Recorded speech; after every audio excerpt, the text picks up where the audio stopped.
Hey everybody, I'd love to welcome you again to another webinar from Wildlife for You. This one is going to be a really special one. This is going to be the first time that we are going to incorporate a number of videos within our lecture or slide presentation today. We're going to be talking about bear encounters. We've done multiple classes on bears, bear behavior. We want to put it all together. This class is meant to teach you, to help further your knowledge of, if you do have a bear encounter, what are you looking for, how should you react. And so we're going to show a bunch of videos. Hopefully, cross your fingers, everything works out with that. But the main thing I want you all to understand with these webinars is the more you understand about bear behavior, the more confident you are on the trail. We've had a number of students already comment about how their hiking has become more enjoyable simply because they know how to better react if they encounter a bear. And so we're hoping that happens to everyone. I will ask you once again if we can keep the chatter down in the chat box until I call for questions or comments. I am going to be quizzing you quite a bit, especially when we get to the video portion. But there's two more warnings I want to do. The first one is, because I'm going to be using quite a bit of video in here, many of the videos were taken off YouTube from folks that had some pretty intense bear encounters. And you have to understand, when you have a bear encounter, if you're not prepared, you don't know how your body's going to react. So sometimes you don't know how your voice is going to react. So I will tell you, there's a couple of videos that occasionally there's some harsh language that comes out because of the person videoing. They were either scared or mad or upset, but I will give you that warning. There's a couple of videos that some language is used that I promise you I will not use that. The other thing, there's been a few folks asking me if today's lecture is going to talk about any brown bear or grizzly behavior. And I thought it'd be a great opportunity. There's very similar, so there's going to be some overlap. So I am going to teach a little bit, hope you don't mind, but I'm going to go a little bit outside the black bear realm and bring in some of the brown bear behaviors as well. Very similar stuff. So with that, I am going to get started. And I just saw Lori Gunter jumped in. Thanks for jumping in, Lori. Happy birthday to you. I know you had a big day today. So sorry about that. We're going to get started with today's presentation. So one thing I always do before we get started is I always talk about the wildlife experience of the instructors here at Wildlife for You. Really important to know that what you're getting is knowledgeable and sound scientific information, and that's truly what we try to bring you here at Wildlife for You. And so most of you know who I am. My name is Daryl Radijak. I'm a wildlife biologist. Did receive my degree in wildlife management from the College of Environmental Science and Forestry in Syracuse. That was many years ago, 1992, so that tells you what an old man I am. Anyway, after I received my degree in wildlife management, one of the first jobs I took was managing a place called the Appalachian Bear Center. Many of you now know it as the Appalachian Bear Rescue. Fantastic organization. But it was there back in the mid-90s that I really developed my love and respect for bears. And so I did that for about 5 years, and then took a position with the Tennessee Wildlife Resources Agency.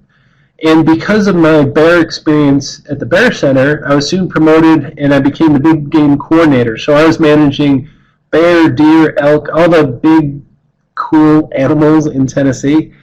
And so instead of working with individual animals like I was at the Bear Center, I was now managing populations. And so did that for about 7 years. Then I was promoted to Chief of Wildlife for the state of Tennessee. So then I was over all wildlife within Tennessee. So did that for another 5 years.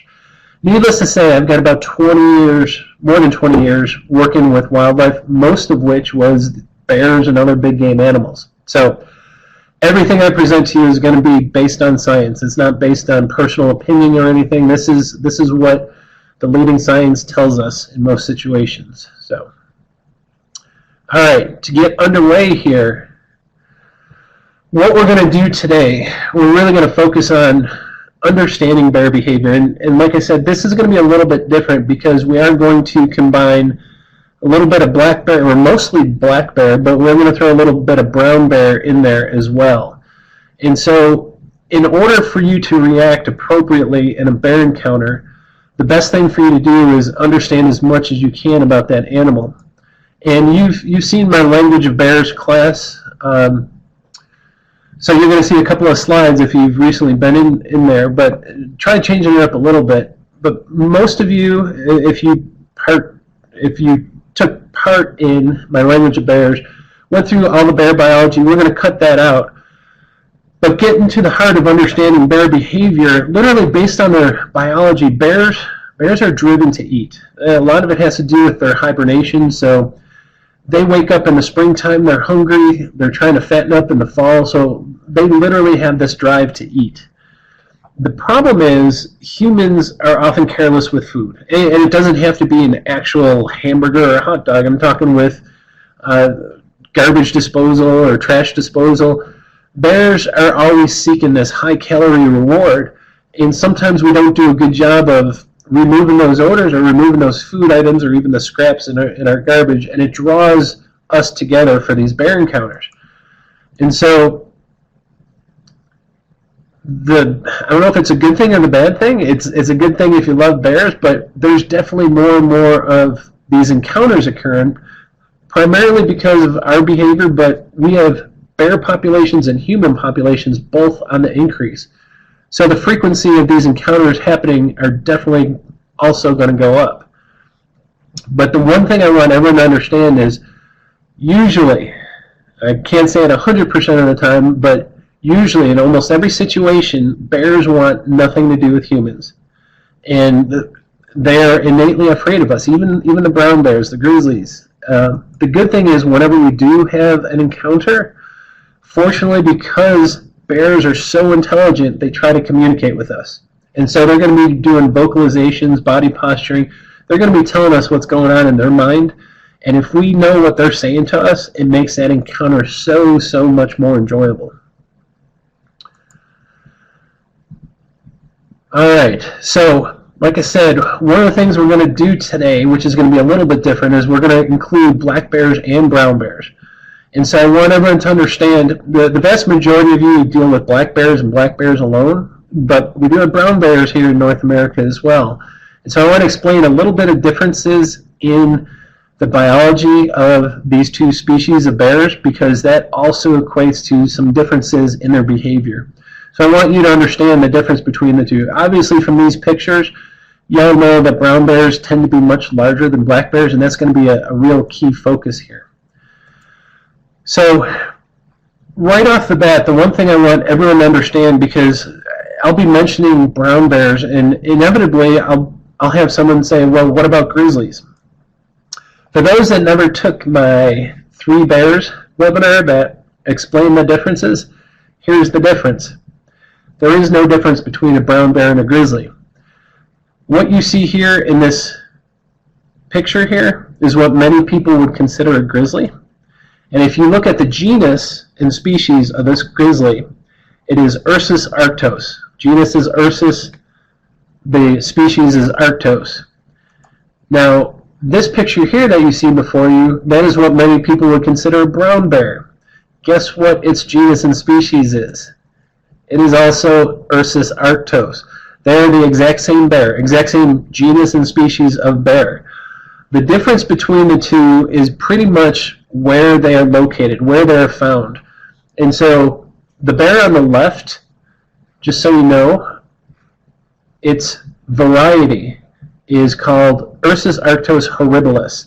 These are what we call grizzly bears. These are the bears, they're brown bears that are found on the interior of the continent. When I say the interior of the continent, think of the Rocky Mountains. So Yellowstone, when you're in Yellowstone, those are interior brown bears. These are what we would call grizzlies. And so the variety, it's just a geographic location, is horribilis. The brown bears that are found on the Pacific coast in Alaska, their variety or their subspecies is called Minnendorfi. There's a few others, but they're what most people typically call a brown bear, really big animal. Now remember, those two bears are identical genus and species. Why is there such a difference?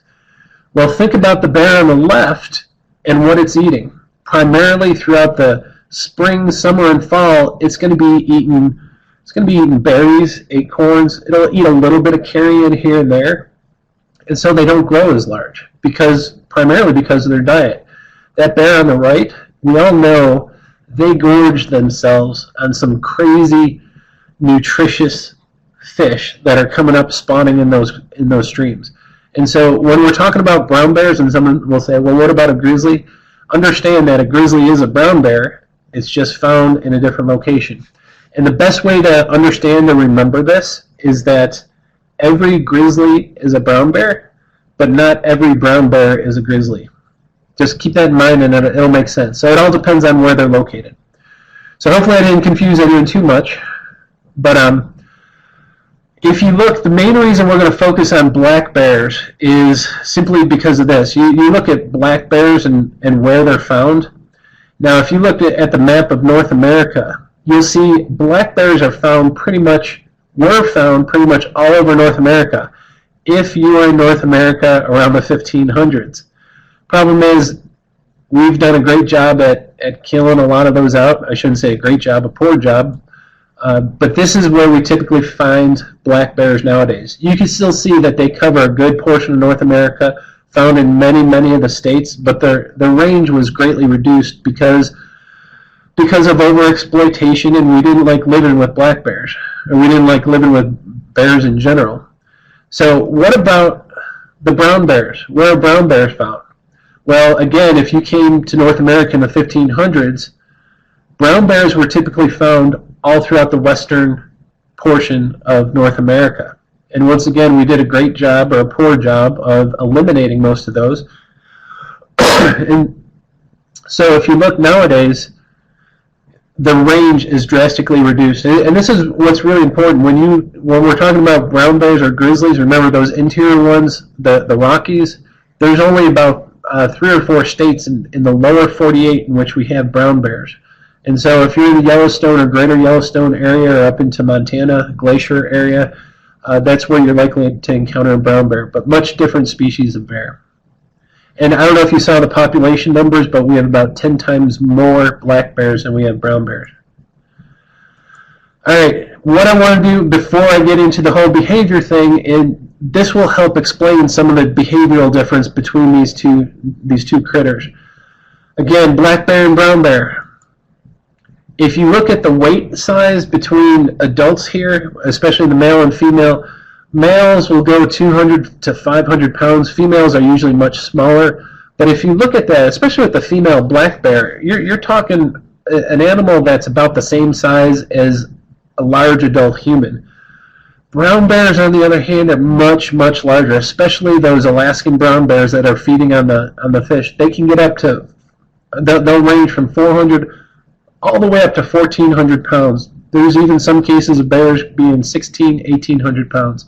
Huge, huge size difference between the blacks and the browns, especially on the coast. What about the height? Once again, a black bear, you're looking at 5 to 7 feet, so very, very similar to an adult human. You're going to see a trend here.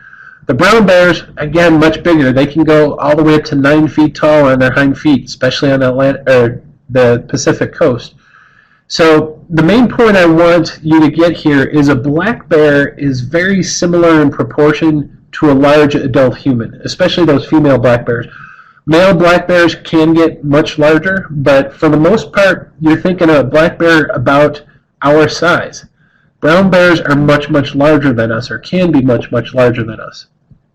So this leads to a tremendous difference in their temperament.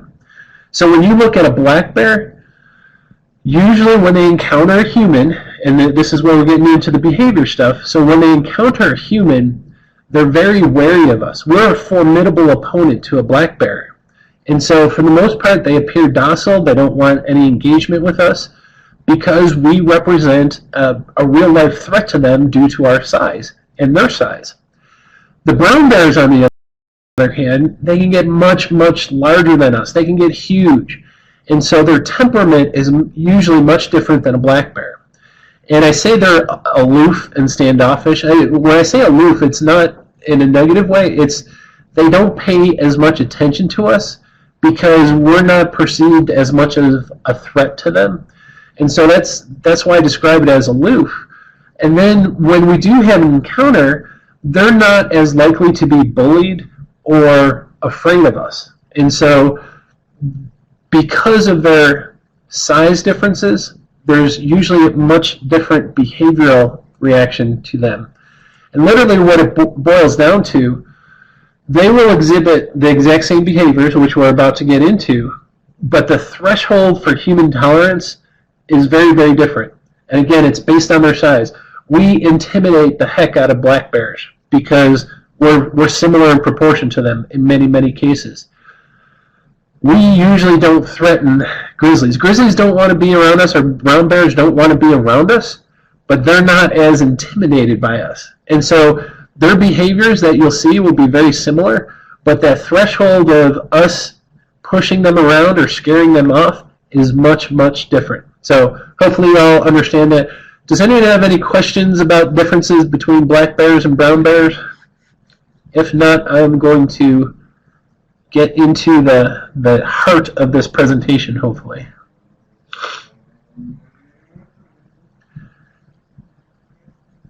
I see Nancy typing something, so I'll give her a chance. I'm trying to think. I don't want to say it's surprising, but there's many, many folks that think grizzlies and brown bears are two different species, but they're not.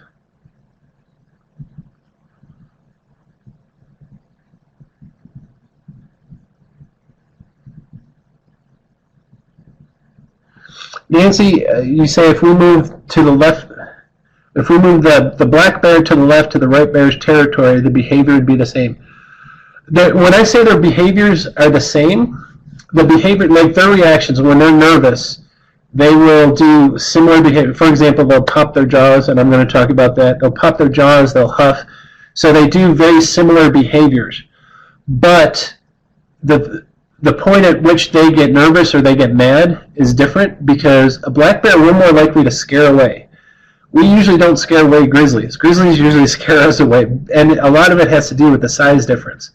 And so behaviorally, they will do the exact same behaviors, but that threshold in which they get upset, they get mad, they react is much higher. I don't know if you want to say much higher or much lower with a brown bear, because they're not as intimidated by us as a black bear.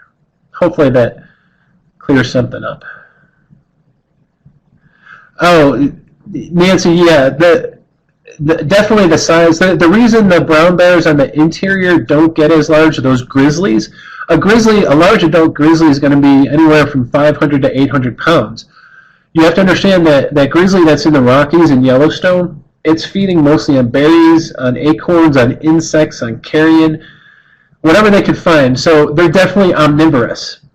The Alaskan quote-unquote brown bears, which are feeding on those huge salmon runs, everyone can picture watching the Discovery Channel, seeing those brown bears feeding on the loads and loads of fish or salmon that come upstream. If they're eating that 20 hours a day for weeks on end, of course they're going to have a much, much richer, healthier diet, and so they're going to grow much, much larger. But they're the exact same genus and species, and so if you, just so you know what makes a genus and species unique is you can take a grizzly from Yellowstone, you could take that Alaskan brown bear, you take a male and female from each place, and they can mate, and they can produce another viable bear. So anyway, hopefully I didn't confuse people too much. And Laura, your question about brown bears are just as intelligent as black bears. Yeah, there's no known differences between their degree of intelligence. Like I said, the main difference is black bears tend to get bullied by us, where grizzlies tend not to put up with our bullying. So, okay, we're going to get moving on and hopefully get into the heart of this. So let's talk about encounters. What do I mean by an encounter? So we're going to be talking about close encounters with bears. And I teach this in my language in bears. What an encounter is, if you're out on the trail and you see, if you're high up on the ridge and you see a bear or a bear family feeding down in the valley, and it's a quarter of a mile away, they don't even know you're there, that's not an encounter. what we are going to be talking about regarding encounters today is when you are close enough to that animal that you affect or you impact or change their behavior. They notice you, you notice them, they're going to do something different because of your presence. So that is what we're going to talk about with an encounter. When you're on a trail in the Smokies, usually you have lots of encounters because that distance is much shorter. You're not seeing a half mile ahead of you. Usually by the time you see a bear, they're within range that they see you too, and that's what we're talking about with an encounter. Now there's different kinds of encounters we could have with bears, and all of them are going to elicit a reaction in both you and the bear. And so let's go over the different kinds of encounters we could have. So let's start with that surprise encounter. You're hiking in the Smokies, really thick vegetation. You could be out west in a canyonland area, and you walk around a corner and all of a sudden, bam, there's a bear at 10 feet, 20 feet away from you. That's a surprise encounter or a close encounter. Now, having said all this, not all of our encounters, it doesn't have to be backcountry. You don't have to be 3 miles in a wilderness before you could have a close encounter like this.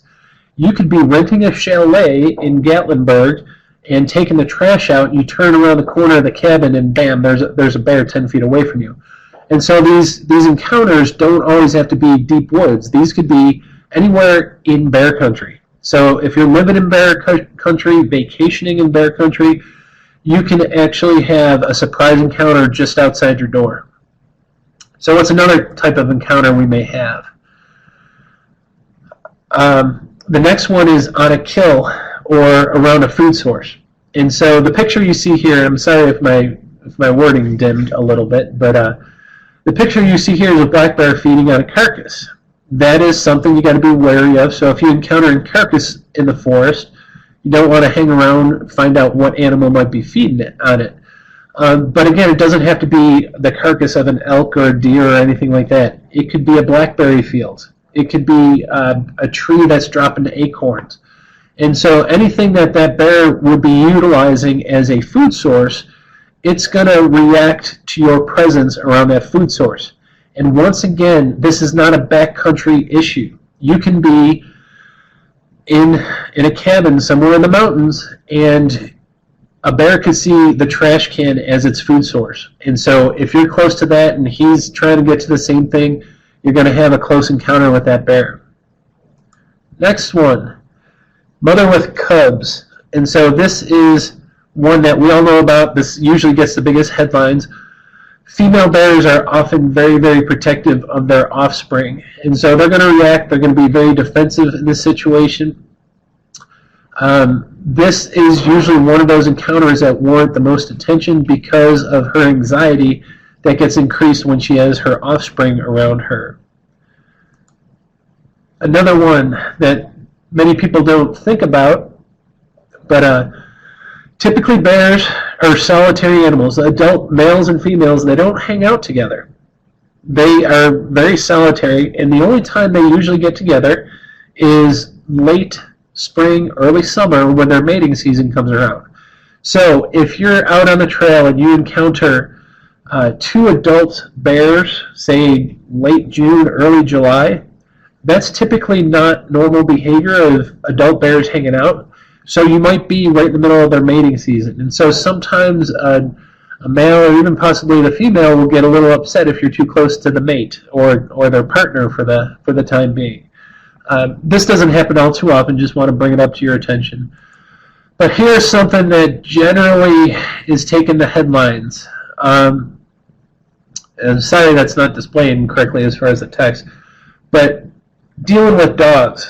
I will never ever tell anyone not to go hiking with their dog. I go with this girl all the time. Believe it or not, she does walk. But I love going on a hike with my dogs. Now, you have to understand that if there is a dog with you and you encounter a bear, it's just going to amp up the situation. Could make it really risky. In fact, I've got a video to show that. But I just want you to, like I said, I'll never tell you not to do that, but just be aware of the additional problems that may occur because of hiking with your dog, especially if your dog is off leash. Now, the picture here is a Karelian bear dog. Karelian bear dogs are bred to chase and scare away bears, but not everyone hikes with their Karelian bear dog. I hike with this black lab behind me, and they're not designed to go after bears. Now, they will defend you. Most dogs will defend you. It doesn't matter if it's a lab or a poodle. It will usually react to that bear, and that usually just amps up the situation. So everything that I just showed you here, all those close encounters, the bear is going to be reacting in a defensive manner in almost every situation, and it makes sense.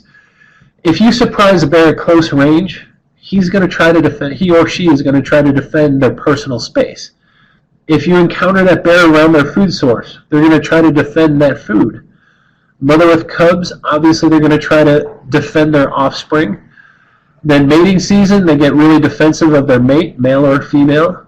And then with a dog, a situation with a dog, once again, they're going to be very defensive of their personal space. And so the good news here is most encounters you have with a bear are going to be defensive in nature. You get too close to something that you either get too close to the bear or something that they don't want you close by, and you have this defensive close encounter. Now the question here is, can a bear ever act offensive?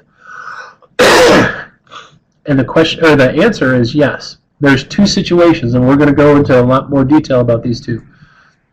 These are much more rare. You usually don't encounter these, but you can have a situation where a bear is seeking a food reward. That is an offensive behavior from a bear. It's trying to get closer to see if he can get food out of you. Unfortunately, this situation is growing and happening more and more. The more bears become used to being around people, they sometimes get food conditioned, and so they'll be seeking a food reward. The last one is probably the most dangerous. In fact, we know it's the most dangerous when it comes to bears, especially black bears, is when the bear is seeking you as that food reward. This is almost non-existent, rarely ever happens, but it can happen, and it tends to happen in the deep backcountry up north, Canada, where bears are not used to being around people. If the bear is stressed, sometimes they'll see a person as a food source. But this behavior is extremely rare, but you also have to recognize it in case it does happen. So with that, what we're going to do, we're going to, excuse me, whenever I talk so long, my nose starts getting plugged.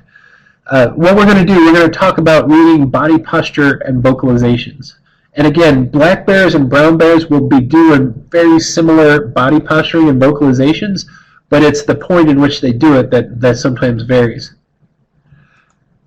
So the first thing we're going to do, you have to determine what kind of situation you're in. And I say this, I don't want anyone here thinking that, oh my gosh, I'm going to have to take notes, I'm going to have to remember all this. Just sit back and listen, because literally you can determine what kind of situation you're in a matter of a split second or a second, as long as you understand what's going on. That's what we're trying to do here. So what we're going to do, we're going to divide this up between this defensive and this offensive situation that you may find yourself in with a bear. So in a defensive situation, which is the vast majority of encounters you're going to have, the bear's intention is to increase that distance between you and him. In other words, he wants you to back up. He wants you to get away. You're too close to him or her, or you're too close to their food source, you're too close to their offspring. He wants to increase that distance that you're at. And all you have to do is back up, and everything's great. Once again, that is the vast majority of encounters that you'll have with a bear. You're too close to either him or something that he likes, so just get out of that area. So what about this offensive behavior that a bear might display? In that situation, the bear, their intention is to decrease that distance between you and him. The reason because they're seeking you or what's in your backpack as a food source. And so they're trying to close that distance. So right off the bat, you'll know right away, is the bear trying to get closer or is he trying to scare you away? And so that is the dividing line between defensive behaviors and offensive behaviors. The intention of the bear, they want you away from there or they want to get closer to you. Now, their reactions are going to be very, very different. And so I'm going to go over a bunch of the defensive behaviors that both black bears and brown bears will display. And what I'm going to do is I'm going to go through the list first to talk about the different kinds of displays, and then I'll jump to some of the videos. And so in a defensive situation, remember, you're too close to the animal, or you're too close to something that he doesn't want you around. And so because of that, a bear is going to be really blustery and vocal. They're going to be like really adamant, trying to tell you, hey, get out of here. And they do that in a number of ways. The first thing that they'll do is they're going to try to tell you, especially when you first encounter them, they're going to say, hey, I don't like you being around me. I'm a little nervous. I'm a little upset that you're too close to me. I want you to get out of my space. And so one of the things that they're going to do is they're going to do some jaw popping. And I'll show videos of this, but let me do the list first so I don't have to keep flipping back and forth. So they're going to, what we call, pop their jaws. And it's where they smack their lips back and forth really fast. You can hear it. But that is just their way of saying, hey, back up. You're too close to me. If you don't back up, sometimes what they'll do, and a lot of times these will be one or the other, but they'll do huffing. And that huffing is just a really exaggerated exhaling, really loud and really quickly. So they'll be going, and you'll hear it. And I've got videos that I promise you.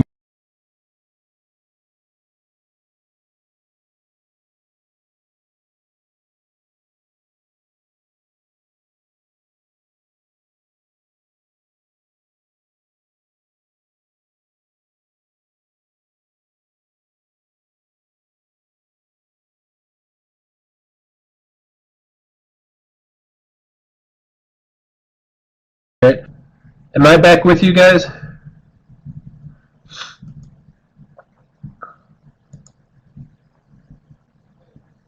All right, sorry about that. I had a hiccup in my internet connection. Oh, good. I'm glad I came back pretty quick. Sorry about that. So, I just finished talking about the huffing, and then the next thing you'll do is you might hear a vocalization from a bear. I've only heard this once or twice. Like I said, it's not very common, but a bear could do the moaning, and I'm not going to demonstrate the moaning, but literally what the moaning is if you think of Chewbacca, where he has that long, drawn-out moan, a bear sounds similar to that, but it's much more abbreviated. It's a shorter moan. If you hear that, literally the bear's just trying to tell you, hey, you're making me nervous here. And then the last one, as far as them being upset or nervous, and I love this because this needs some explanation. You might see a bear, when a bear is getting upset, they tend to lose facial control. And so they get really nervous. Dogs even do this. But one thing that the bear might do when he's nervous is they may yawn. Now think about that. You're too close to a bear, might be a really big bear too. In fact, I got videos of that. You're really close to this animal, and the bear is really, really nervous, and all of a sudden he lets out a big yawn. What do you think most people believe? Most people will see that and like, oh, the bear's tired, or the bear's really comfortable around me. And that couldn't be further from the truth. The bear is really nervous right now. And so that is oftentimes misinterpreted. The second part of that is even better, because imagine being really close to that animal, and he's popping his jaws, smacking his lips back and forth, and all this saliva is coming out, and he's salivating. What do you think people see then? Oh my gosh, this bear wants to eat me. Once again, has nothing to do with what the bear really wants to do. The bear wants you to leave, get out of there, but because they lose that facial control, they might yawn, they might salivate. These are by far the most misunderstood behaviors that a bear does. So if you get that down, you see these, at least you'll know what's going on in that bear's mind. And then we will go to, okay, so they warn you that they're upset or nervous. If you don't do what they want you to do, which is back up, if you don't do it, then you start to get the bear a little bit angry.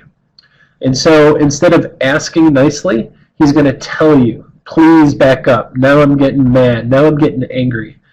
And so the first thing they'll do is a bluff charge. Now, a bluff charge is not where they run at you from 60 yards away and stop right in front of you. That's a full-blown charge. A bluff charge is they're just sitting there and kind of, it may even look like they're not paying attention. All of a sudden, they'll lunge in your direction. Just 1 or 2 steps. That is meant to back you up. I promise you, it's very, very effective. It'll shake you when you see a bear suddenly lunge at you. If you don't react or you don't leave fast enough from that bluff charge, another thing they may do, and I've got videos of this, is this ground swatting. And so the ground swatting is simply where they do a forceful swat down on the ground, like slap the ground. If there's a bush nearby or a log nearby, they might beat up that bush or hit that log. But it's a forceful display to say, hey, if you don't back up, this is how hard I'm going to hit you. So all of those are defensive displays. You can see they're really showy. They're really loud. They're meant, the bear's really blustery at this point because he's telling you, you're in my space.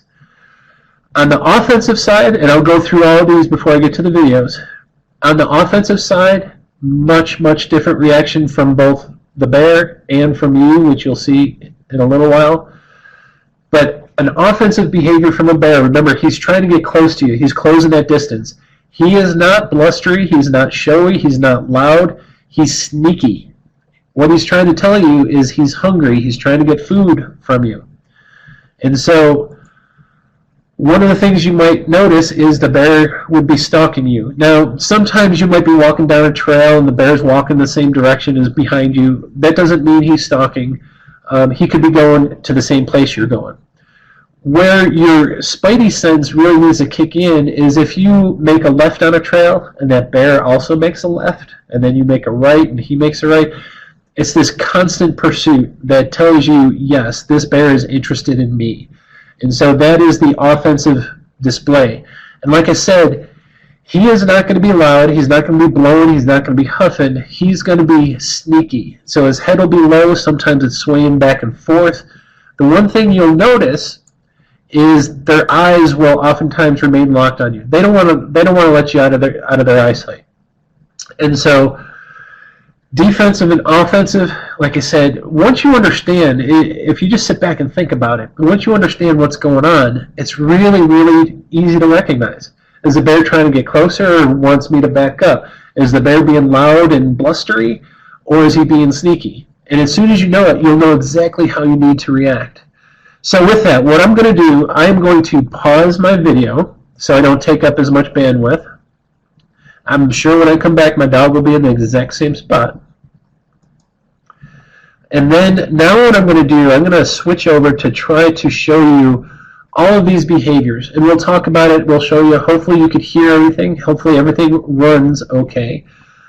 But what I'm going to do, I'm going to start with a video here that should demonstrate the jaw popping. And hopefully you'll be able to hear it.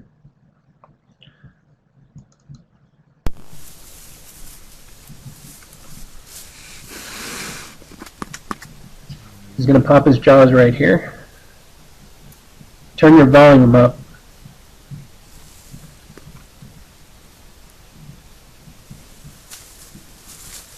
And when he walks away, you can even hear the huffing. I'm going to play that again so you can you all hear what the bear did there? Okay, I'm gonna redo that video so you could hear the jaw popping and the huffing again.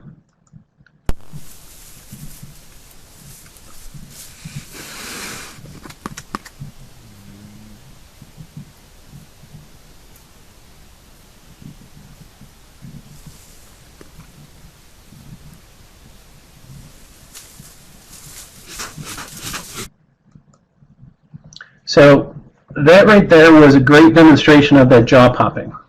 What I'm going to do another video here that will really demonstrate the huffing aspect, and hopefully things will continue to work just right.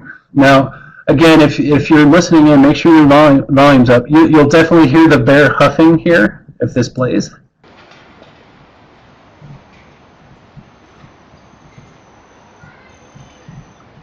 you'll see the huffing as well.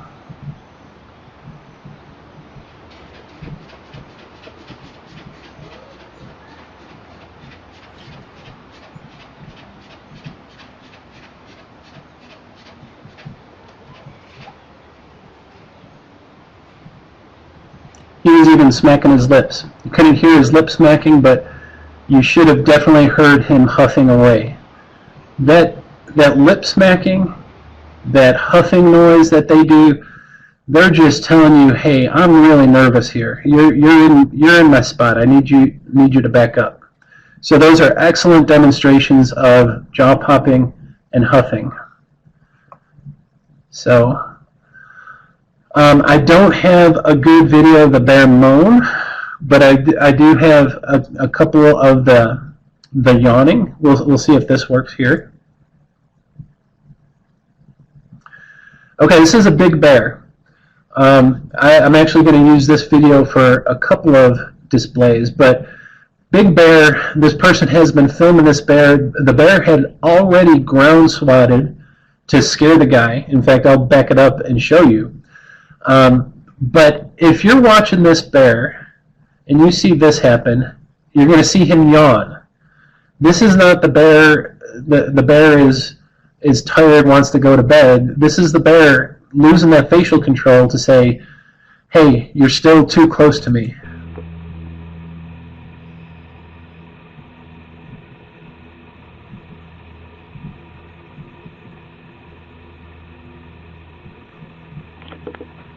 There's the big yawn.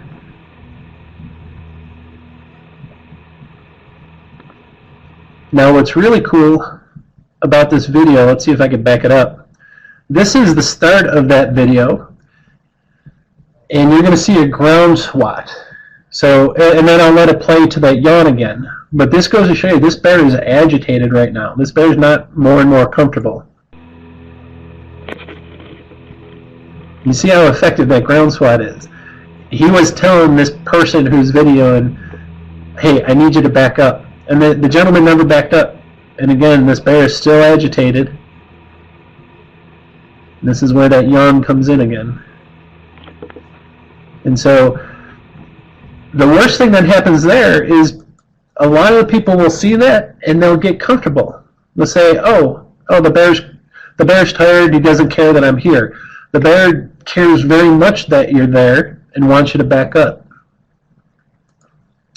I'm going to see if I can show you another yawn, simply because I used to show this video quite a bit. Let's see if I can find it really quick.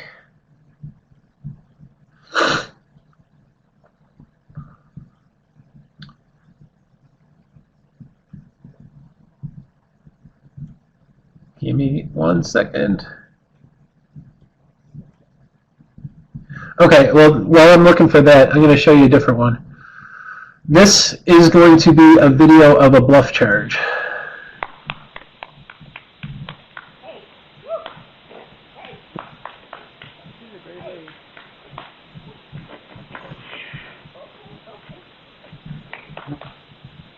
You can even see the bear popping his jaws there.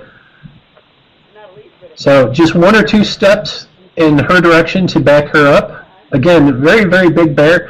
I love this video, and in fact, I'm going to play it again because multiple behaviors in there where he charges, he does that bluff charge, a couple of steps towards her direction, and then you can see him smacking his lips together.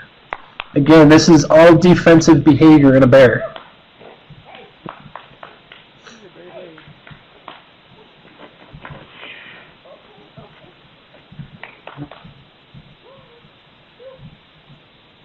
That's not him chewing the food, that's him smacking his lips. Unfortunately, yeah. So again, great examples of defensive behavior. Any questions about defensive behaviors? I'm gonna get a few more videos to show you, but if anyone wants to ask a question about some of their, whether or not it's the huffing, the jaw popping, the bluff charge, the salivating. I used to have a good video of the salivating, and I can't find it anymore.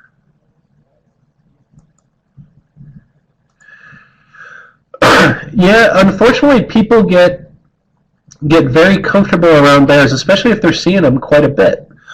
And so people will do some not so smart things. Okay, here's going to be, I'm going to show you another demonstration of a bluff charge. And it's only going to be 1 or 2 steps, but you'll see how effective it is. Now, just so you know, this is not a brown bear. This is not a grizzly or anything. This is still a black bear. He's just a brown or a blondish phase. Whoop, that stopped working. Hold on 1 second. See if I can do that again.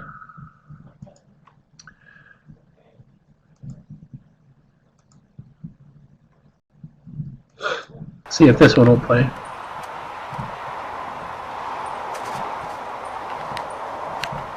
Again, this is a black bear. And the gentleman, I don't know how close he is, but it's a really good sized black bear. And so the bear's kind of laying low, being quiet, but the bear wants him to leave. So watch how effective this bluff charge is. So just 1 step, when you have a bear that big that makes a motion towards you, believe me, you're going to back up. You might have to do some laundry after that too. Okay, Lori asked a question. Oh my gosh, this is such a good question, Lori. Lori asked a question about, is it just me or do they not maintain eye contact? You can almost think the bear wasn't really paying attention. That is such a great observation. Here it is. When a bear is in this defensive mode, they're nervous. They don't want you around them. You have to understand that bears are really intelligent creatures. And so one of the things with the higher intelligent animals, eyesight or a stare is perceived differently. And oftentimes, when you stare at an animal, especially whether or not it's a dog or a bear or a monkey, they perceive a stare as a threat. Same way with them. They don't want to, in this defensive situation, they're trying to look at you directly because they're afraid you might challenge them. And so they don't want to stare at you. You definitely don't want to stare at them because say you encounter a mother with cubs and she's looking over at you and you're staring at her, she may, especially if it's really close range where she can see your eyes, if you are staring at that bear can perceive that as a threat. And vice versa. If they don't want an altercation, they're not going to stare. So in a defensive situation, you look around, you look away, you don't want to challenge that animal, and they don't want to challenge you either. All right, let's see if I've got any other defensive displays I can show you before I go to some offensive situations.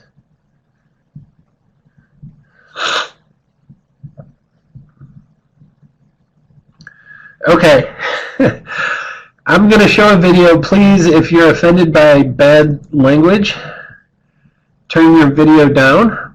You all know what video, or most of you, I can almost guarantee most of you know this video. But this is going to be tremendous restraint from a mama bear. But what she's going to display, she's going to try to back someone up because she's being defensive here. So obviously this was filmed in Cades Cove, and you have a mama bear with 3 small cubs that just wants to cross the road, and she wants to get across where these cars are parked. So obviously in this situation you give this bear a wide berth, and most smart people do, but not everybody is smart. So after she passes by, you have a gentleman like this wanting to get close to the cubs. And then he runs around and watch what Mama does. Mama, it was partially ground swat, partially a charge. She's just trying to back him up, say, get away from my cubs. She was fantastic. If we could give this bear a medal for not tearing that guy a new one, but I'm sure most of you are really familiar with that video. But that's great defensive behavior from a bear. Just wants this doofus out of the way. Sorry for calling him a doofus, but that's what he was.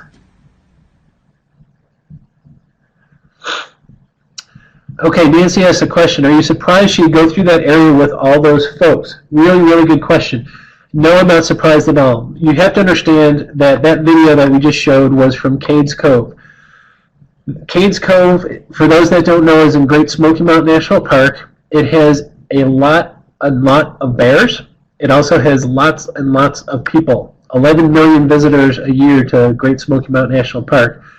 So the bears have become habituated, and believe it or not, habituation is not a dirty word when it comes to bears.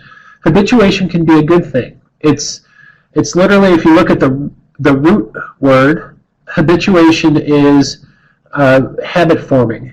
And so bears in highly populated areas, human populated areas, for example, Yellowstone National Park is another great example. They have lots of people and lots of bears. So the bears no longer pay attention to the people. They're not running from... So it allows humans to see bears up close. The bears pay no attention.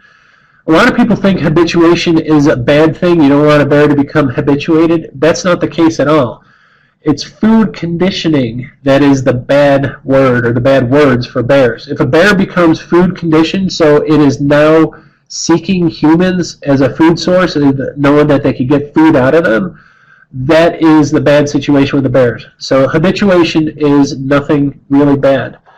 And so that bear walking amongst the cars is habituated. She sees people every day. Every single day she's walking, people are chasing her all around. She just ignores them. And so it's not anything bad that she walked in between the cars. All right, let's see if I can find one more defensive. Oh, yes. I'll show you a really good defensive video. No one take offense here. This worked out good. You're going to remember, people react. You don't know how you're going to react. I've been charged by a bear, and I reacted much worse than I thought I was going to. But let's see if I can find.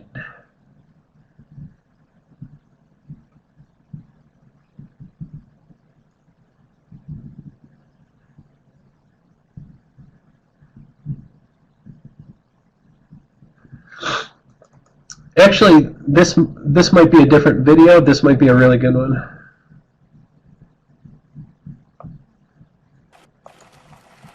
Nope, this is not the one I thought. Mom with 5 cubs. Sorry, let me get a different one.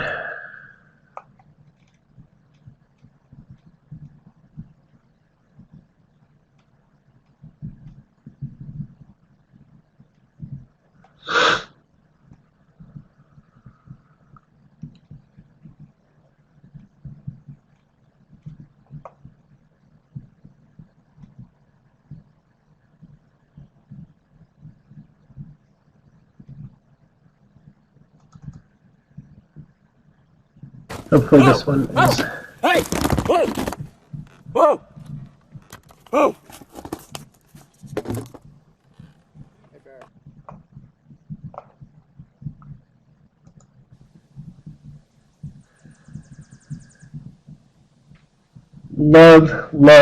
Love this video.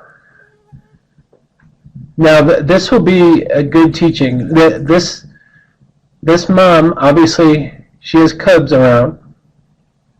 She smells something. She knows something's up. This person filming is not letting her know that he is nearby. And so she's on high alert. She still doesn't know what the threat is. You can see her sniffing.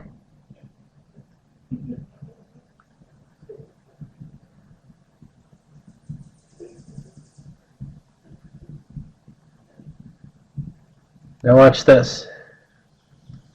She finally sees the threat.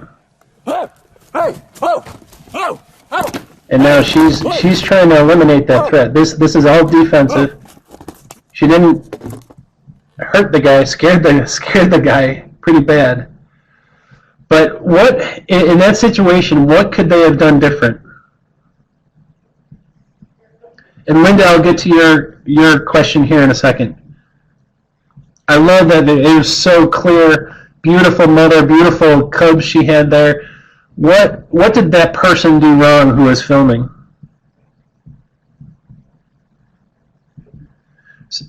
Susan, if you have a question or anything, you can just go ahead and comment in the chat box.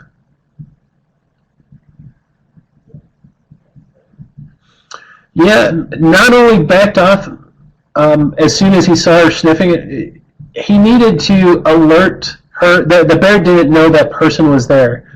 And so you need to alert that bear to your presence as far away as possible, because she doesn't want to come close. She came closer unknowingly, and she doesn't want a person in her space. And so to let her know when she was much, much further away that, yo mama, I'm over here, she wouldn't even have gotten as close to surprise her and make her react in defense of her cubs. Yeah, Ginny, you're spot on. So, yeah, if you put it this way, if that person would have turned and left right away, the bear probably just would have let him go leave on his own accord. But she knew something was up. She was sniffing. She was uncomfortable. And with him not really saying anything until she got really close, that just amped up the situation. So you definitely could have done something a whole lot better there. Okay, now what I'm going to do, let me respond to Linda's question. It said, don't the mama bears bring the babies towards the people to protect their cubs from coyotes and the male bears? I've been hearing that occasionally, and I don't know how much science is behind that. I don't know if a bear would ever be truly comfortable with using a human as a babysitter. I've heard that a couple of times, and I haven't seen any research to suggest that. There might be an instant or two, but it's definitely not a common practice. Usually that human is perceived as more of a threat than a coyote or any other predator. Okay, now what I'm going to do, I'm going to try to show a couple of offensive behaviors. And so remember, defensive behaviors, they're blowy, they're blustery, they're trying to get your attention to say, hey, get out of my area. And so now that I'm going to show you some offensive behaviors.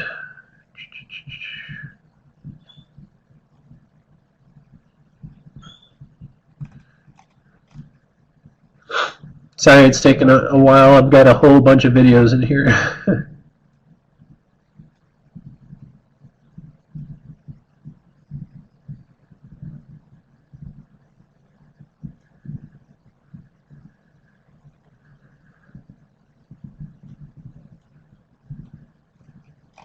Where did it go?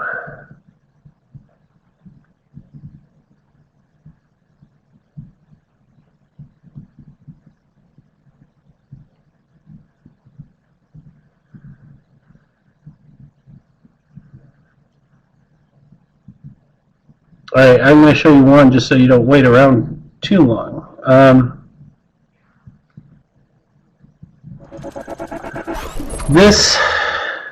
This is really bad behavior.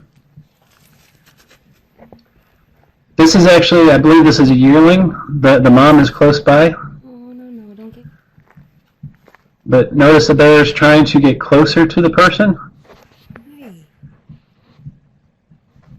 That's amazing. No. Again, very different. In a defensive situation, that bear's trying to get away. You see this bear's trying to get as close as possible. See if there's food. I will tell you without a doubt, this person is not reacting the right way. She's talking softly. She thinks this is okay behavior. Kind of irritating. But you notice this bear has multiple tags in its ears. This is very, very bad behavior from this bear. And so this is offensive behavior. This is more than likely this bear is just seeking a handout. But this is not something you want to see when you're on the trail. This is bad behavior from a bear, and your reaction is going to be different. You're going to try to scare this bear away and try to get him out of there. Not only for your sake, but for that bear's sake. Any bear that's acting like this needs a big old spanking in the butt. Did anyone see the video? I was looking on mine and, okay. Hey Donna, if you want to log out and log back in, but I'll re-show that video. Here, let me see if I can play it again. Alright, it should be playing again. I'm watching it on my iPad.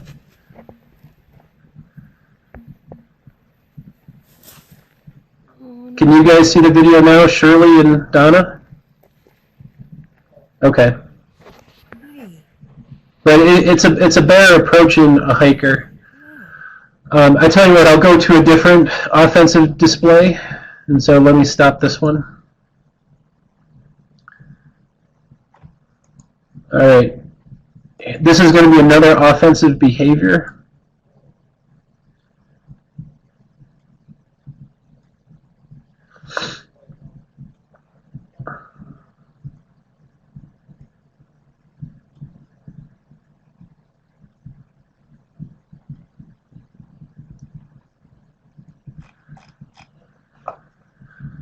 Oh, I'm missing one of my best videos here.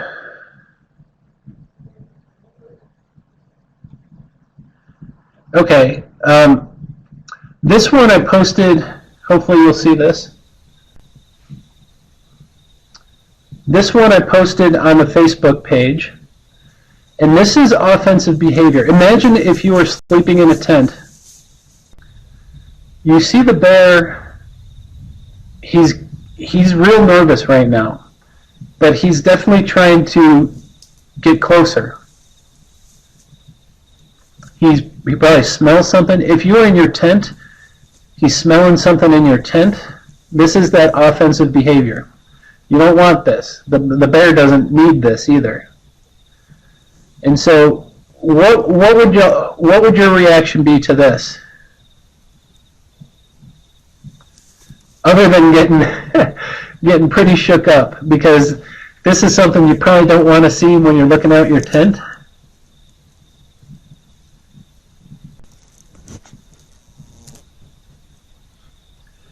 Well, I got good news for you, Lori. So what would y'all do if you shined your light and you saw a bear acting like that? And I'll replay it right at the very beginning. Believe it or not, Lori, that would work. If you notice, and let me wait till it's all done, then I'll replay it. Just curious, Donna and Shirley, did you see this video?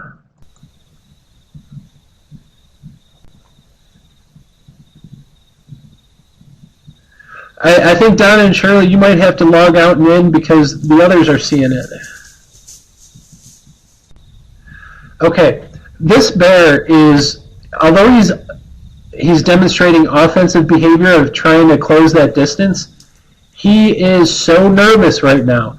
If you yell, you scream, you bang pots and pans, if you have an air horn, this bear, I can almost guarantee you, would take off to the nearest state.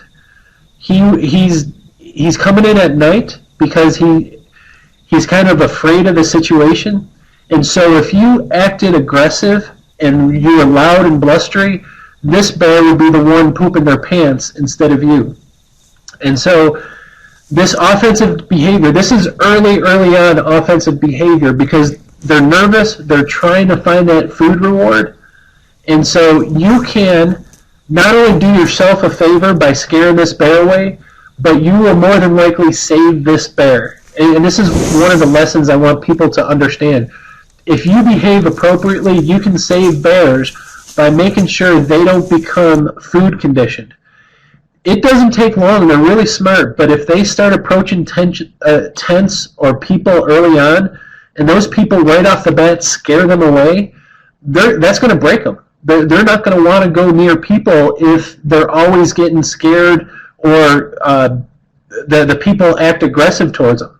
And so you can help bears as much as you can help yourself by nipping these things in the bud. All right, let's see what other good stuff I have. Well, I tell you what, those were some of the defensive behaviors. Remember, defensive, they're blowy, they're blustery, they want you to back up. Offensive, they're usually sneaking in on you, I'll see if I can one more time find that last video.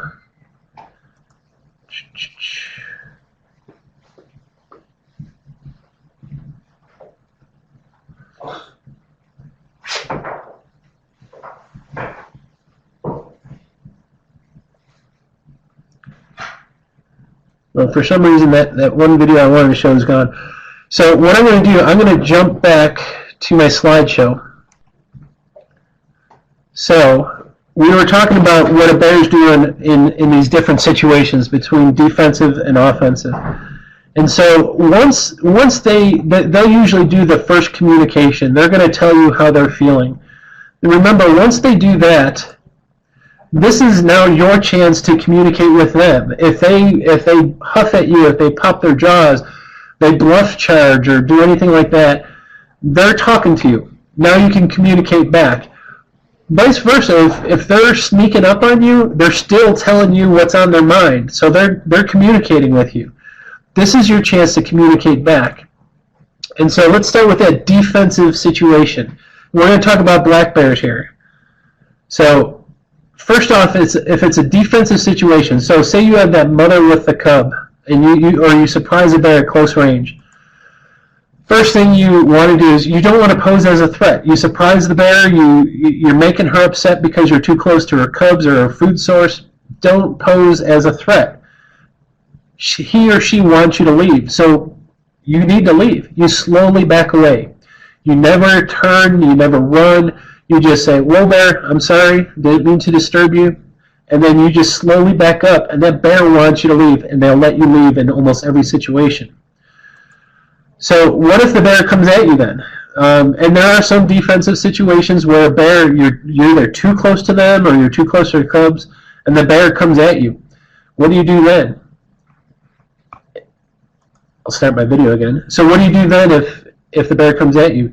You shout at it. You don't want to be overly aggressive, but you go, "Whoa, whoa, whoa, bear, sorry." You got to startle them.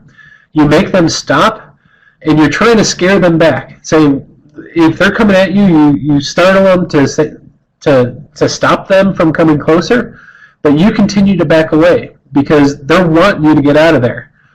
And then last but not least, if contact occurs, and this occasionally happens, not too often, but if contact occurs, especially if it's a female black bear with cubs, this is where I teach different than many, many state wildlife agencies because they don't have the opportunity to talk to you for an hour and a half like I do. But if you surprise a mother with cubs, all she wants to do is eliminate that threat. Yesterday I was with Karen Williams. She was the jogger that was attacked by a mother with cubs, black bear mother with cubs, and the more she fought back, the more that mom was fighting her. And so as soon as Karen stopped screaming, stopped kicking, and just curled up and was quiet, the mama bear got off of her, grabbed her cub, and left. And so that is one of the situations. If you can recognize what situation you're in, and if the bear just wants to eliminate the threat, curl up. Hopefully you'll get bit or swatted, and the bear is just going to move on. If, however, that bear attacks you and continues to attack you, you have to fight back. But that's one of those judgment calls. The sooner you can recognize that situation, the better off you are. So let's switch gears. What happens if it's a defensive situation with a brown bear or a grizzly? Pretty much the same thing. You surprise mom with a cubs or around her food source, she's going to be huffing, she's going to be blowing, she's going to be amped up. She's wanting you to get out of there. So you slowly back away. You say, "Whoa, sorry, I'm getting out of here." You get out of there, and you just increase that distance, which is what they want to do. The big difference between black bears and grizzlies, though, if contact occurs, you curl up, you cover your head and neck, but you never, ever fight back. With a grizzly, they're going to be 3, 4, 5 times bigger than you. You fight back, you're just gonna aggravate them. I almost said a bad word, but so whatever you do, don't fight back with the grizzly. So what do you do if it's an offensive situation? You're walking down a trail and this bear is following you. You look back and you keep seeing this bear everywhere you go. What's the first thing you do? No, you don't make your will. The first thing you do is you don't pose as a meal. This bear is looking for an easy food source. The one thing I will tell you, Kim DeLozier, me and him talk about this all the time. A lot of people say, I'll throw my pack. We do not encourage people throwing their pack. Yes, you may be scared. Yes, there may be a situation where you need to do that. But if every single person, whenever they encountered a bear, started throwing their pack at the bear, we would have to be killing bears left and right because every bear would be expecting a pack.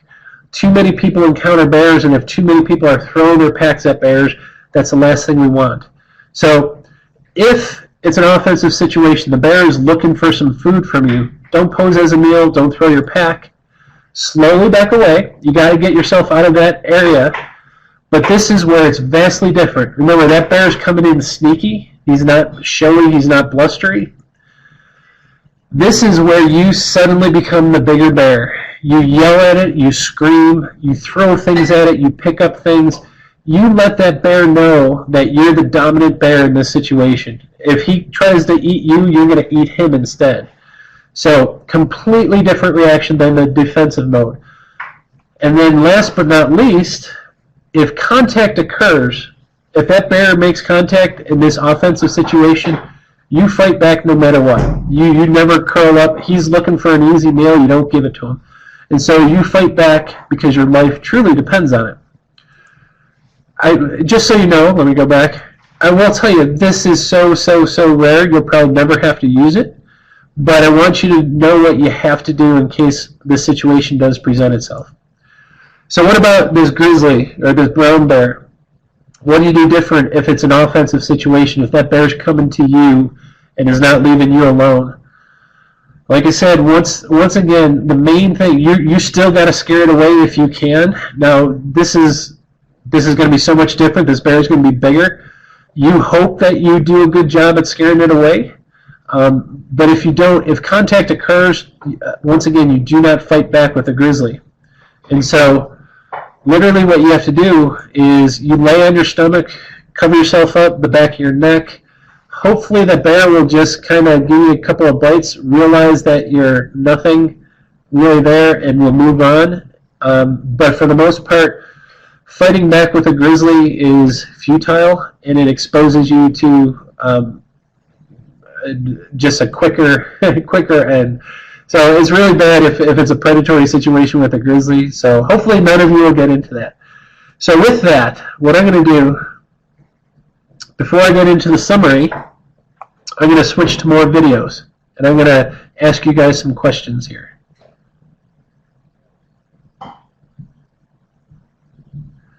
Nancy, does bear spray not work? Yeah, that's actually going to be the last thing I talk. The first and foremost, what I want everyone to understand is the greatest piece of equipment or tool that you will ever carry with you. I don't want people to rely on bear spray. I don't want people to rely on a gun. Those are wonderful tools, and I strongly encourage you to carry one or the other or both, whatever you want to do. I would recommend bear spray over a gun, and I'll mention why. But the first thing I want everyone to do, and that's why I haven't mentioned it yet, I want your brain to be your first course of action. So your brain will keep you out of trouble, and it will get you out of trouble more so than anything. Because if you're not using your brain, you're going to get yourself into situations where you will have to deploy bear spray. So if you're using your brain first, that's the key here. That's the main lesson. And I will tell you, people ask me all the time, bear spray or gun? I was charged by a bear, didn't have bear spray, I had a gun, and I missed both times. Fortunately, it was enough to scare the bear away, but you definitely, bear spray is, if you remember back in the language of bears, their nose is incredible. You hit a bear with this bear spray, it's going to kind of blare out their brain. Their nose is really sensitive, and when they get hit with that cloud, it kind of short circuits them, and they'll stop in almost every situation. Not every single one, but in almost every situation, they're going to take off because that really disorients them. Let me stop my video again before I forget.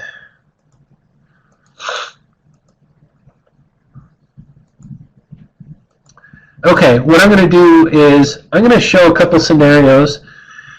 You tell me what's going on, what would be the best course of action here. Now, I'm going to show you a couple of grizzly videos in here. Alright, hopefully this one will play. Man on a bike. That's a grizzly, by the way. No, no, no! Holy Pardon the language. just got bluffed. What did he do wrong there? I guess I was a bit close. Wow, wow, wow, wow.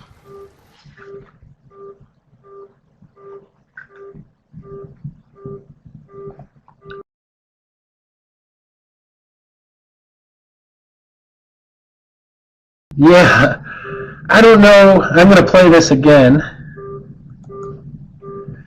Why on earth would anyone want to sneak up on a grizzly?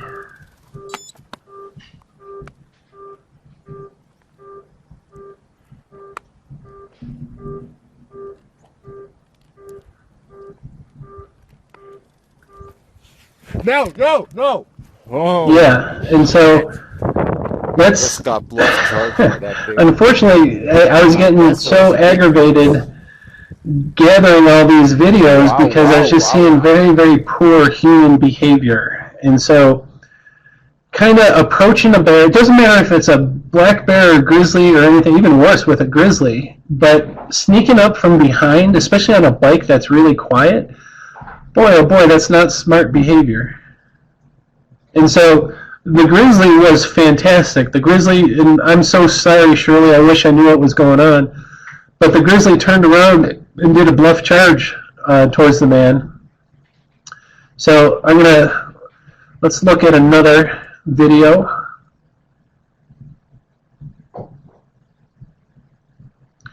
I'm going to go back and just answer a question because Nancy asked about the bear spray.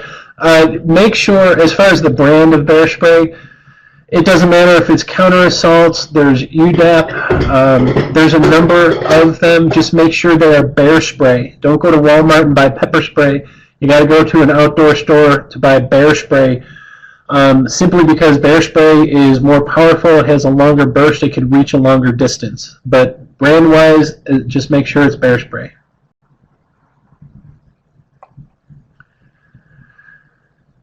Alright, let me look for another video here to see if you guys can tell me what's going on here and what you would do.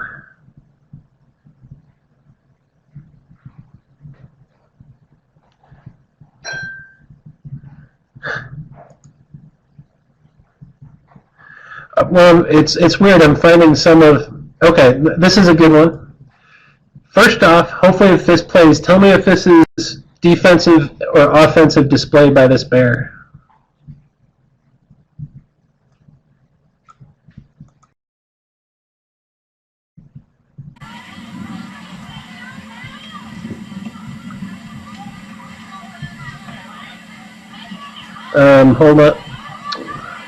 Hold on, that one's not playing, so let me close this out.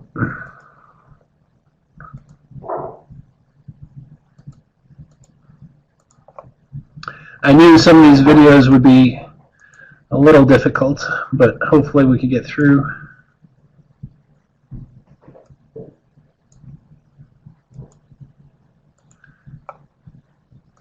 See if this plays.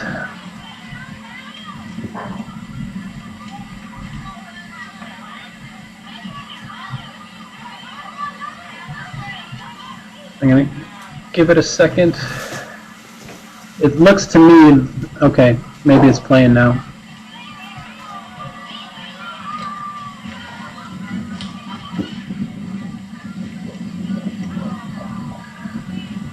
Tell me what kind of behavior this bear is displaying.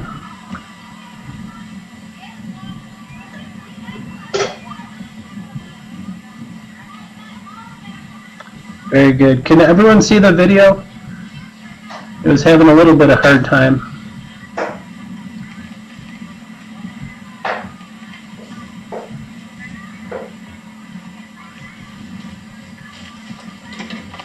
This is offensive behavior. If you notice, the bear's being really quiet, and the bear's approaching the person.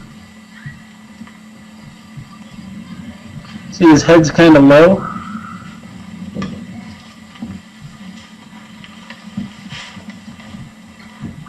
And this is, okay, so you notice what this bear's doing. What should your reaction here be?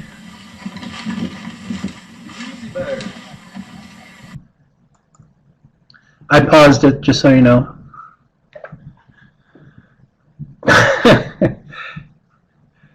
Yeah, this is one of those situations where people can do so much good, not just for themselves, but for the bears. By scaring this bear, you're going to break him of his habit of approaching people.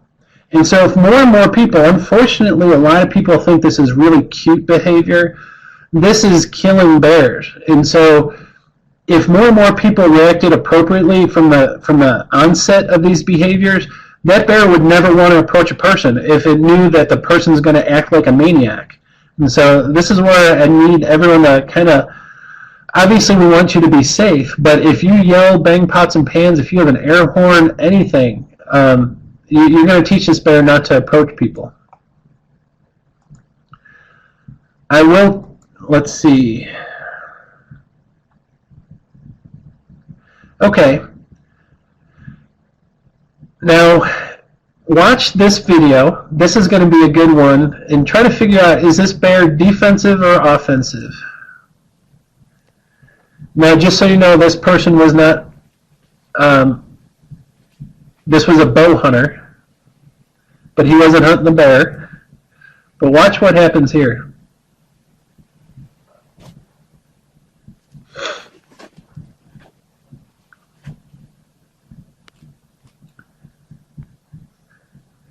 I don't know if you can see, the bear is looking the other way. Literally the bear is looking at a larger bear coming. So you all know what a bear does when it's scared, especially young bears. When a young bear is scared, it was taught to climb a tree. Once in a while, it picks a tree that someone else is in. And so this bear, once it climbed that tree, it realized its mistake. Yeah. Shirley, can you see it now? That's wonderful if you can. So this bear, it would be hard to do. If you were sitting there and a bear climbs a tree, you're going to get scared. But this bear was terrified. It was worried about that other bear that was walking in, and when it climbed a tree, it was even more scared because it realized, oh my gosh, I climbed a tree with a human in it. And so it was definitely a defensive situation with that bear. All right, let's see what else we got here.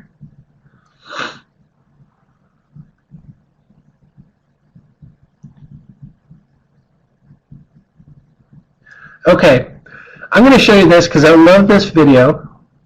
Sometimes, I will tell you, you encounter these bears, you're going to see the same behaviors over and over, and you'll know how to react.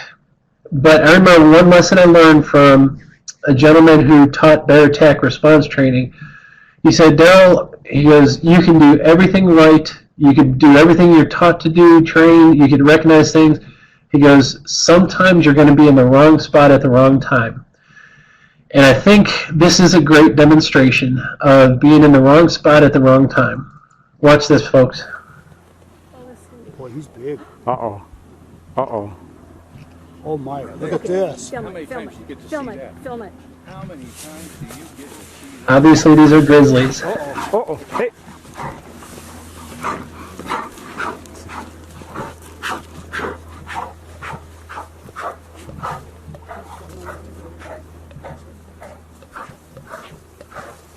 They're using us as protection.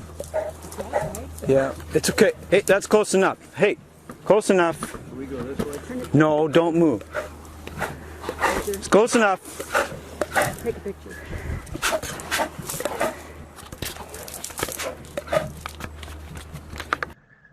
So what you have here, this is interesting. I'd love to hear your thoughts on what to do here. So, and I hate that I have to explain it, that some don't see the video, but Mama Grizzly with a couple of cubs encountered an adult male coming in, so Mama and the other adult bear got into a pretty vicious fight. In the meantime, her two cubs, they look like yearling cubs, ran across the field, and they literally took refuge where the photographer was, or the group of photographers was. Yeah, I would get in the car. I have a feeling these people weren't in a car. I will tell you, I have no idea how this video ends, but I thought this was such an amazing video because, like I said, you could be around bears all the time and you might find yourself in a situation where, oh my gosh, I don't know what to do here. And this is one of those situations because once Mama disengages with that other one and she's coming back for her cub, she's going to be amped up. And so it's definitely something that, it's definitely something that would really, really leave a mark on you because I wish I knew how this turned out. This is pretty crazy. Yes, John asked if I could play it again. So hopefully this will play again. Boy, he's big. Uh-oh. Uh-oh. Oh my, look at this. Film How many it, film times you it, get to film see it, that? film it. How many times do you get to see that? Uh-oh. Uh-oh. Hey.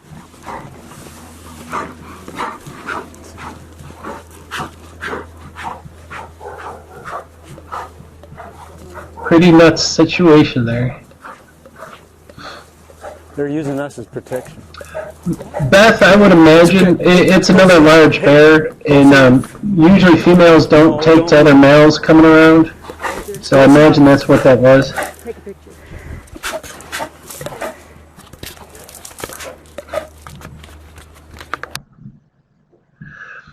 I'm not exactly sure, Susan. They were getting away from that fight in the field, and I imagine, and this is my guess, is they were just trying to seek cover, so they ran to the closest cover possible, which just so happens to be where those photographers were. So like I said, I wish I knew how this turned out, because that would be pretty tough trying to get those cubs away from you without upsetting Mom too much, without upsetting those. And those are yearling, could be yearling grizzlies, and they're huge. Okay, that was a cool one. I wish I could tell you the best way to react, but like I said, you can find yourself in a situation that is just completely unpredictable. So never, ever, ever drop your guard with bears. All right, a couple more videos.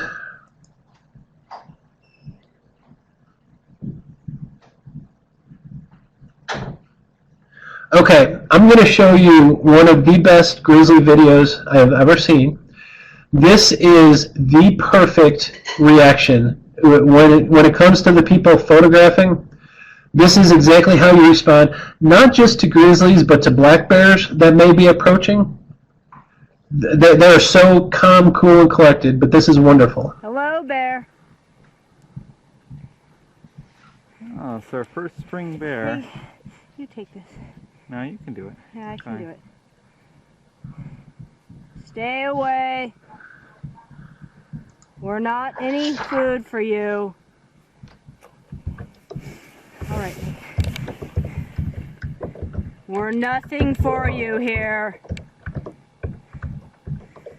Here, separate slightly so you can see how big we are. Yeah, Yeah. yeah, we're big.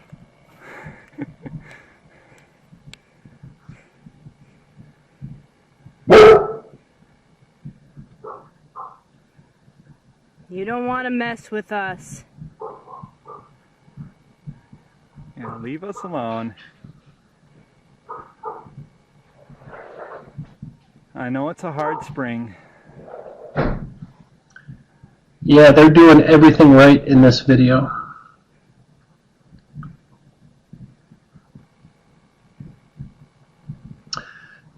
Susan, that's a good comment. They don't understand English, but they understand human I voice. want to do this. And so talking to them, it really doesn't matter what you're saying, but as long as they're hearing human voice is a big deterrent.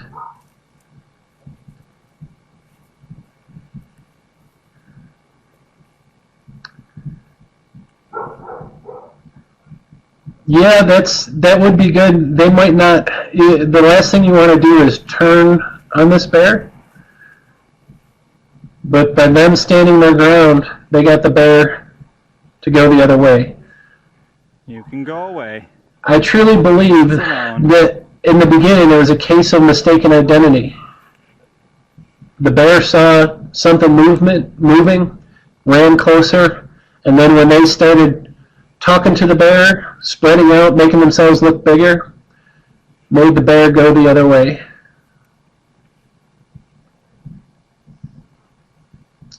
It was, believe it or not, that's kind of a combination of both. In the very beginning, There you go.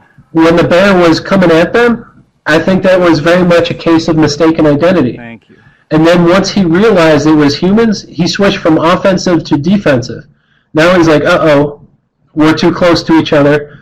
He was a little nervous. He ended up running off. And so there's never any situation, well, there's lots of situations that are cut and dried, offensive, defensive. There's some situations that it may be a mixture of both.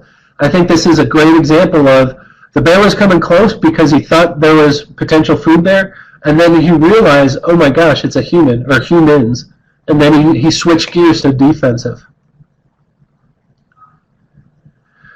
An air horn will work. I hear more and more people wanting to use air horns. That bear, with what they did, worked well. I think an air horn would have worked just as well. The one thing I don't want you to do is startle a bear. And so, yeah, you could try the air horn there, but what these people did by spreading out, making themselves look bigger, by telling the bear to go away, they got exactly what they wanted to do out of the bear. Wonderful, wonderful behavior by the humans on that video. All right, let's do a couple more here.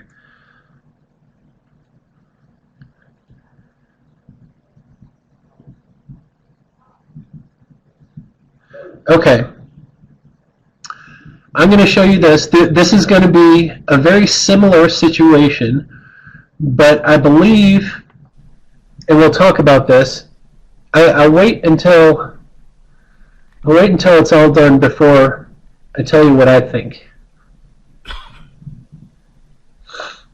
This man was not bear hunting, he was deer hunting. He doesn't want the bear by him.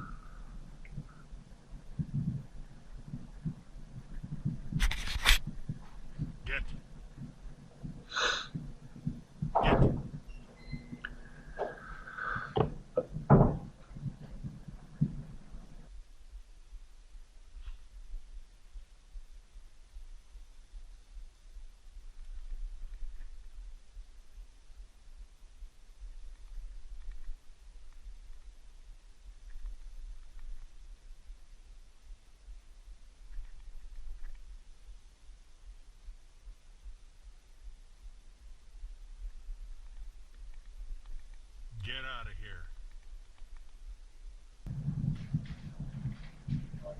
Get.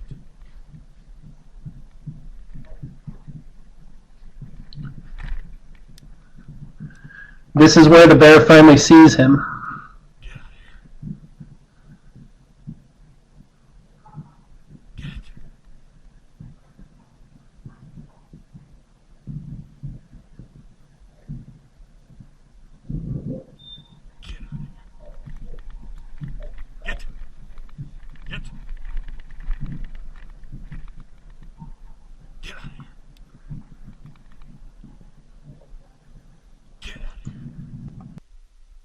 All right. What do you think was going on in that situation? I'll tell you what I think, and I feel pretty good about it because I've been in similar situations, not with a bear, but I'll tell you what I think. Shirley, Donna, if you still can't see the video, a gentleman was sitting in a ground blind. He was hunting deer, sitting in a ground blind, and he saw this bear at a distance. And so he yelled to the bear, and then from behind the blind, he was waving to the bear, trying to scare it or get him to recognize. And the bear approached and then ran at him. And then right at the last minute, the bear stopped and veered off. Oh my gosh, I am so proud of you guys. Marlene, you nailed exactly what I was thinking.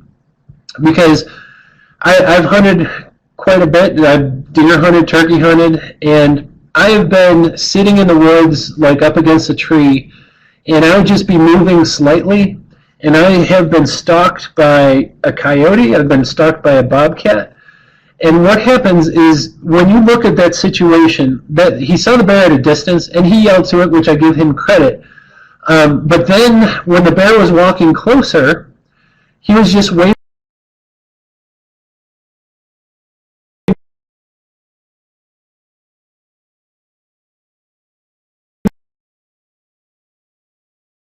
his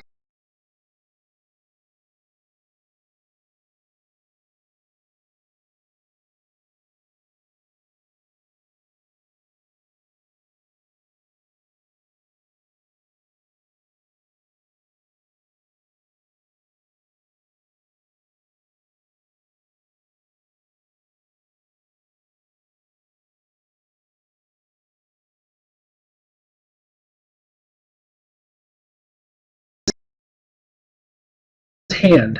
And so that bear, remember their eyesight's not the greatest, and if that gentleman is in a blind or some kind of covered up berry thing, all that bear sees is this little movement behind the bush, and he hears something there. And so I totally believe that at the last minute he finally realized when he yelled, he finally realized, uh-oh, this is a human. If that person would have identified himself, stood up, made sure that the bear knew he was a human, that bear never would have came any closer. But because he was partially concealed and waving at the bear, all the bear saw was this little movement behind the bush. He heard something there and just came running at it, thinking, remember, bears are opportunistic. If they find a wounded animal or anything, they're going to try to take it down. Okay. I hear, can you hear me now? Sorry about that. Okay. Okay, sorry, but let me go to the whole explanation of what you watched with that last video. I think Marlene hit the nail on the head when she said the guy was flapping his wings like a bird. I've hunted before. I deer hunt, turkey hunt, and I have been stalked by a coyote. I have been stalked by a bobcat because all they see when you're in that concealed position in a blind or at the base of a tree, all they see is a little movement. And so bears are opportunistic. And so that gentleman waving at the bear, that bear just saw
Hey guys, I am so sorry about that. Can you hear me now? My whole system shut down for a second. I am so sorry about that. I'll make it up to you, I promise. Okay. What I'm going to do, I'm going to pause showing any videos because I think it's really messing up things on this end. We've seen a lot of videos. Just to explain that last video where the gentleman was waving at the bear from the bushes, I think that was truly a case of mistaken identity. And so him not really standing up and identifying himself, the bear just saw this little bit of movement and then just ran at it and then realized at the last second it was a human. So I will stop with the videos, I think. I might try one at the very end, but what I'm going to do, I'm going to summarize everything. We're already way too long into this. I hope you enjoyed. I hope you learned a few things. But to summarize this whole presentation, bears are super intelligent. They're wonderful, wonderful creatures. The good thing is they're going to talk to you. They're going to communicate what they're feeling, whether or not they're huffing or blowing. They're going to be really blustering when they're nervous, when they want you away from them. If they're trying to get closer, they're going to be quiet. They're going to be sneaky. And so they will tell you or at least let you know what's going on in their mind. Just listen to what they have to say. And you know how to respond accordingly. So if they're defensive, you back away. If they're offensive, you get mad and you scare them away. And so it's really easy to identify that. And I promise you, when you see these, you'll get more and more comfortable. And it's great when you know exactly what they're doing. I'm going to thank you, but before I finish here, got to give photo credits. Bob Howdeshow, Rita Russell, Nancy Haddock. My presentations wouldn't be nothing without the photographs I have in here. The videos I pulled off of YouTube. There's tons and tons of things. You can do Google searches to find all these videos. But hopefully for those that stuck around were able to see many of the videos. They're wonderful teaching tools. I will tell you, y'all know how to register for classes. My Wildlife For You website, you can go in there, click on different classes to register. Easiest thing to do is just follow us on Facebook. I would love a comment. Feel free to comment on on the video portion. I know we got to figure out how to run it better. I was on the phone with Adobe Connect an hour trying to prepare, but they're still that software still isn't perfect, as you saw. But I will tell you, we do have a couple classes coming up, which are really cool classes. I'm looking forward to them. First one, my next class is going to be Eat or Be Eaten. It's about predator-prey relations. And so this is something that's a lot of people kind of know about, but we're going to go into more detail about how crucial they are to have both predator and prey on the landscape. Then after that, this one's really cool. It's going to be cryptic critters, camouflage. How do animals hide? I love this photo because there is a copperhead smack dab in the middle of the photo and you can't even see it. So I'll let you take a look, but I'm moving on. And then just so you know, this class, there's been a lot of talk about cougars lately, so I'm going to do a similar class to this one. May not have as many videos because I think it'll bog down. But I am going to do another one, Cougar Country. There's a couple of cougar experts that I'm friends with that I'm hoping to get them involved too. Don't know a date on that one, but we're definitely going to do that one again since cougars have been in the news lately. And so with that, I'll stick around. Again, I apologize for the video hiccups. At least we got through a bunch of them before it really zonked out on me. Okay, Marlene, are cougars in North Carolina? No, they're not. If I say that in a crowded room, about half the people in the crowd will want to beat me up. But cougars are pretty much a western species now. They are moving eastward, but the closest resident populations of cougars, resident year-round populations of cougars, they're still in the Midwest. So the only really resident cougar population we have is in Florida, in the east. We have in Florida, near the Everglades, there's about 150 or so cougars, are also called Florida panthers. That's somewhat of a misnomer. Unfortunately, I don't know if many of you heard about it, but there's something that's impacting those cougars in Florida as well as bobcats. They're trying to figure out, but there's some bad things going on with the cougars down there right now. I'm trying to make sure I get to all the questions. And again, I apologize big time for the hiccups we had with the video. And I apologize. We're going on 2 hours. I hope you enjoyed it. I hope you learned a few things. Hopefully I'll get these video issues worked out. At least maybe show less videos.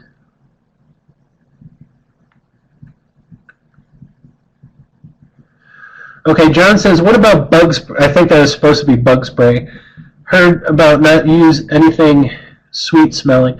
Haven't heard that about bug spray. You're definitely right. Anything that smells sweet, if you can smell it, it's going to smell good to the bear. The one thing I will caution people, some people think bear spray is used kind of like bug spray where you spray it around your campsite. That is absolutely not how you use bear spray. Bear spray is meant as a deterrent in case a bear charges or approaches you too close. The problem with using it like spraying it around your campsite is once you spray it and once it dries, it smells peppery, so it actually becomes an attractant. So you only use bear spray in case you have a really close encounter with a bear. So just be mindful of anything you have around your campsite that might smell good that might attract bears. Betsy, when you say you've heard there are some in Cherokee National Forest, are you referring to cougars? Because I do teach a cougar class. One of the things, there's a lot of mistaken identity. In fact, I just got into a big whoop-de-doo with a news station in Nashville that was proclaiming cougars around southern Kentucky. There are no resident populations in the east outside of that Florida population. Now, there had been a wanderer or two. There was one cougar from the west that wandered all the way to Connecticut, got killed on the road. There was another one that wandered through the state of Tennessee, where I was from, and as it was in the state, it was photographed 9 times. So a lot of people say, oh, that's confirmation that they're here. That was actually confirmation that they're not there because that cat disappeared. And when it was there walking around, it was getting photographed. They can't just turn off their photographing gene. And so that's proof positive that when they're on the landscape, they will get photographed. And unfortunately, we don't have any resident populations outside of Florida.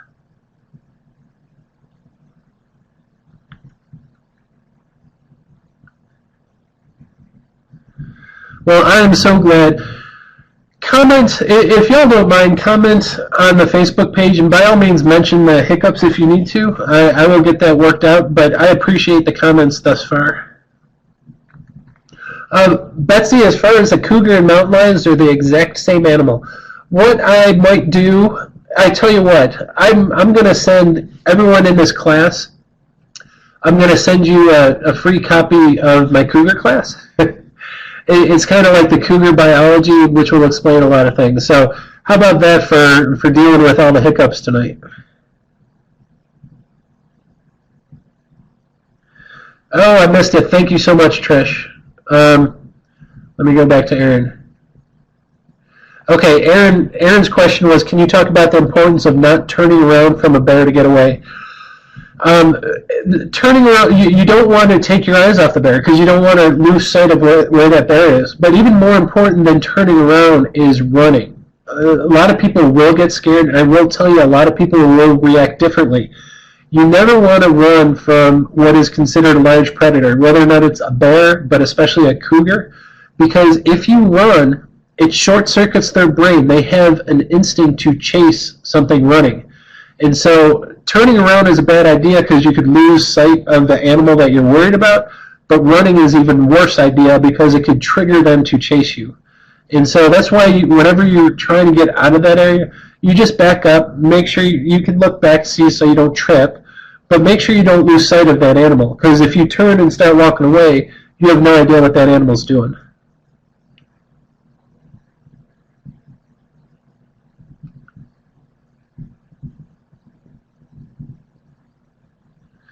Nancy, that's a great suggestion. In fact, I've done that a few times where I provided links to the videos. I just thought it'd be so much better if it ran smoothly if the videos were inserted within, but great suggestion, Nancy.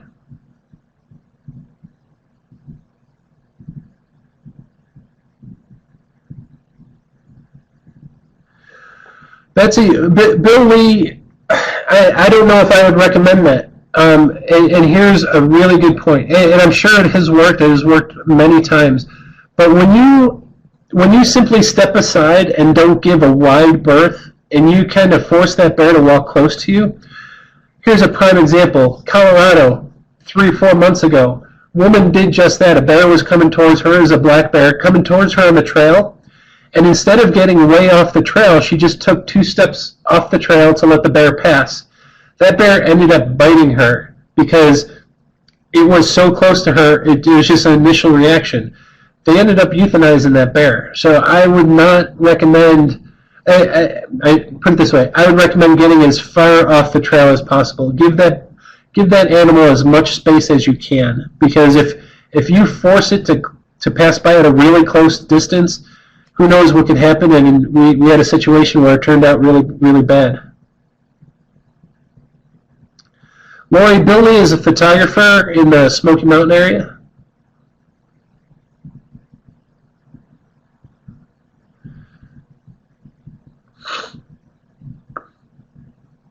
Donna, I'm going to make sure, hopefully, that the recording I have will hopefully have all the videos play appropriately, so you and Shirley could see what you missed out. And I'm so sorry, I don't know what was going on that end, but others were watching the video.